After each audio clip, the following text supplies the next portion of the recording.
Hey, I'm G-Man. I got T-Money here with me, bringing you energy with the January 25th edition of the Fantasy Football Show.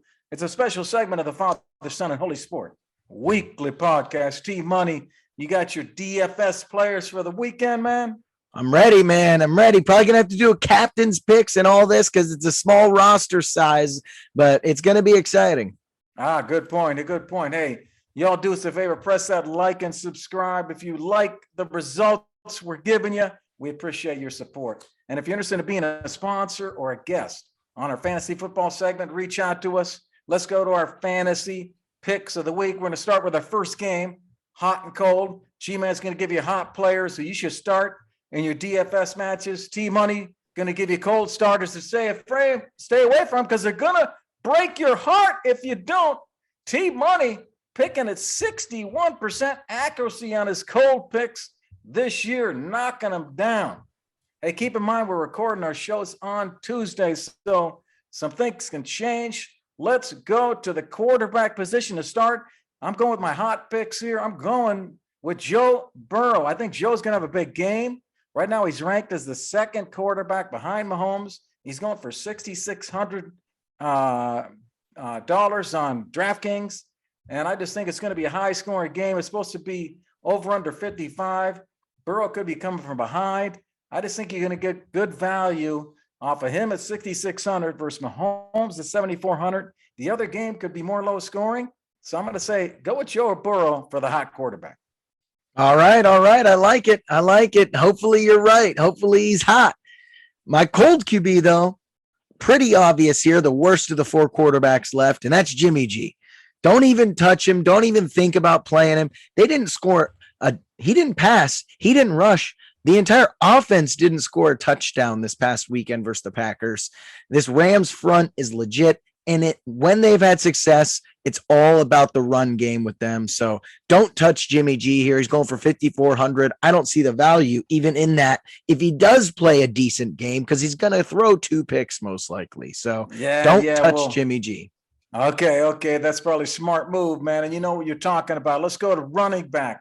I like the value here on Elijah Mitchell. He had 17 carries for 53 yards against Green Bay. Also had 3 receptions for another 18 yards. He did not get a touchdown, but I think he could get one this week. He is the bell cow on that San Francisco running back core. He will not be splitting time like the Kansas City backs. And Joe Mixon's just too expensive. He's going for 6,800. Elijah Mitchell going for 5,900. I like the value there with Elijah Mitchell. All right. I like it as well. I think he's going to run all over him. My cold. Who are you going to root for down there at SoFi Stadium, man? I have no clue. I don't even know what I'm doing. So my cold running back of the week, though, either Rams running back. I don't like either of these guys, especially to make a captain or, I like them as last play if you have space for it. But if you don't have to get either of these guys, I wouldn't. Michelle going for 4,600, Akers 5,400. This is going to be on Matt Stafford's shoulders. The 2 previous Rams-Niners games, the Rams had a total of 52 and 46 rushing yards. So do not expect these guys to be able to run the ball on this San Francisco defense. So it's going to be Matt. And hey, they might get a few dump offs and, maybe a screen or 2, but I would not rely on these guys to be big point getters for your DFS team this week. That's probably true. Let's go to wide receiver. I'm going with the hot wide receiver. You saw him in action, man. Tyreek Hill, you saw what he can do. I like Chase, but I think they're going to do everything they can to stop Chase. So I think it may spread across all 3 Cincinnati receivers. Cooper Kupp could face the same thing against San Fran. So for that reason, I'm going with a guy that's going to catch the ball short, get the yak, the yards after catch. Tyreek Hill going for $7,000. He's behind Deebo Samuel and Cooper Kupp in value. So I think, Tyreek Hill at $7,000. Okay, I'll spend the money. I think he's going to get some points. All right. We'll see. Hopefully not too many. My cold wide receiver of the week, though, OBJ going for 5,100, one of the top receivers out there. He's had 2 solid playoff games, especially big one in the first round, but He only caught 2 catches each game and no touchdowns versus the Niners this year. So I think Kupp's going to see all these targets, maybe some dump offs to the running back. You're going to see a lot of Van Jefferson. Stafford's really going to have to play well and spread this ball around. OBJ just hasn't played well versus the Niners, and I just think he doesn't have a big game here versus this San Francisco defense. So OBJ, my cold wide receiver of the week. Okay. Hey, lot going on here, man. A lot of things tangled together in I all know. of our picks. We're going to see what goes down. Let's go to our second game. Take a mistake. Take a mistake will hopefully help you get ready for next season, all of y'all, you fantasy managers out there. We continue to focus this game on next year's draft, the 2022 fantasy draft. I pick a player that had a big year. T-Money tells me whether we should take the bait in our fantasy draft or if this past year was a mistake. And it's a surprise. He doesn't know who I'm bringing up. I'm going to start off at quarterback with Desean Watson.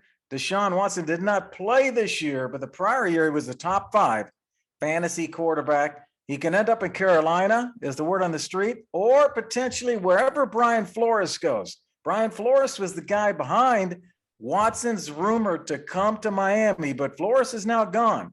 Desean could follow him. Could he end up in top form again? T-Money. If your fantasy draft was today, knowing what you know, is Desean a take as your QB1, or would that be a mistake?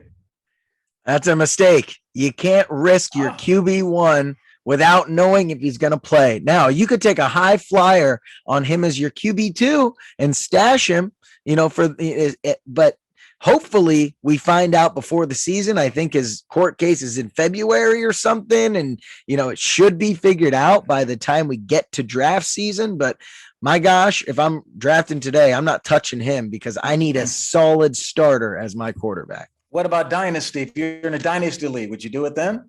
If I could keep a second quarterback, yes, I would. I would love to stash him.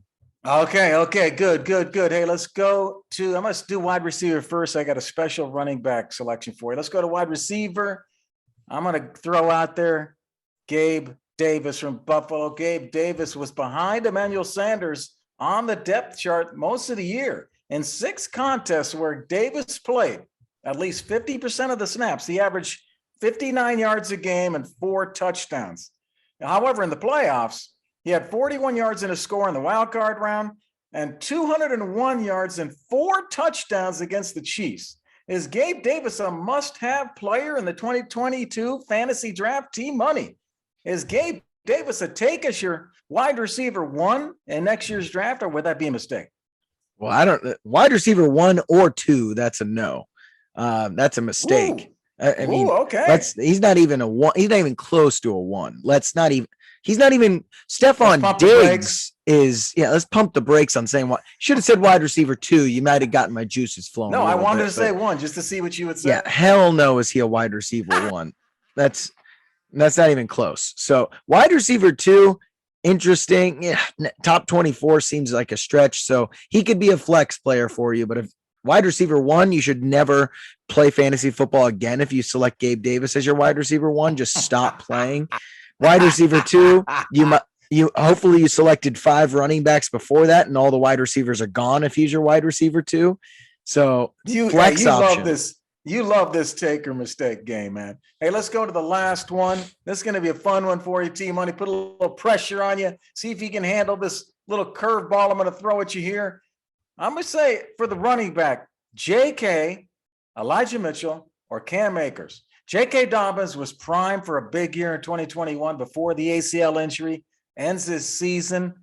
However, he's going to come back, and a lot of runners do, from an ACL tear, and he should be fine. Elijah Mitchell is getting some valuable playoff experience. He's still alive in the playoffs. He had 17 carries for 53 yards in the divisional round game.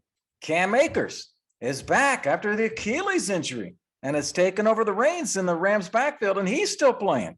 He had 24 carries for 48 yards against Tampa Bay. T-Money, here's my question for you. Which one of these running backs is a take as your RB1 next year in the NFL fantasy draft, and which one of the 3 would be a mistake? My take is Cam Akers. because he's already shown in 2 playoff games that he is the RB1. He's overtaken Michelle.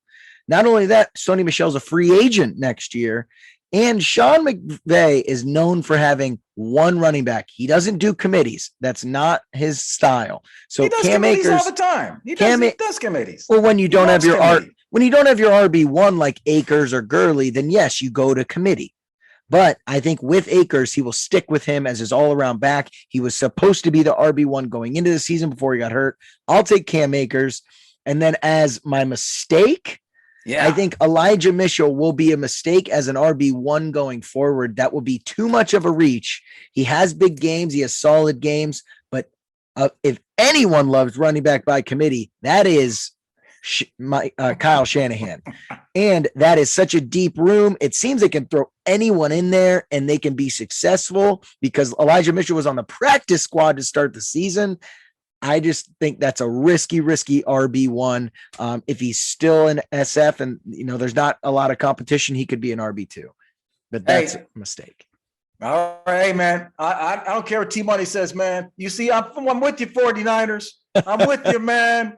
I think you can do it this weekend. I love you, Rams. I love you, Rams. But, hey, man, I love the 49ers, too. Hey, the Fantasy Football Show's a special segment of the Father, Son, and Holy Sport weekly podcast. We hope you had fun. Look for us. All of our segments and clips are out there where you play your podcast. And you can check out our website, fathersonandholysport.com. You can even buy merchandise, baby. In the future, you'll get a hat like this with Father, Son, and Holy Sport. Hey, T-Money, good luck in your DraftKings DFS tournament this weekend and enjoy the game at SoFi Stadium, baby. All right, man. Oh, got the Bengals playing in one game. I'm watching the other one. It's going to be a great weekend. We'll talk to you soon, G.